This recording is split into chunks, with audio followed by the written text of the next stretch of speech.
Start your ovens and let's get cooking. I'm going to make the cheesecake scones from my Batch Cooking Made Easy Volume 2. You're going to need a scale and a very large bowl. I was looking in my fridge and only found 3 ounces cream cheese, so I finished the rest off with peanut butter instead. Peanut butter and cream cheese don't count the same, so I did half the amount of peanut butter. So it was 3 ounces cream cheese and 1.5 ounces of peanut butter.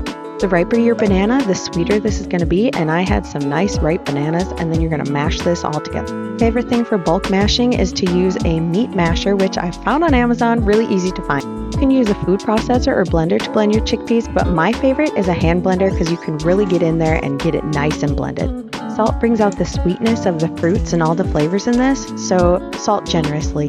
Batch cooking gives you the ease of using the same effort of making one recipe, but making multiple at the same time. You can measure the vanilla with your heart. We're going to mix this until it's smooth and nice and combined. If your bowl is big enough, you can add your berries now, but my bowl was not big enough, so I'm going to add my berries after. Silicone baking dishes are my favorite now. You don't have to oil them and nothing sticks. I found these at Aldi's and have not been able to find them anywhere else.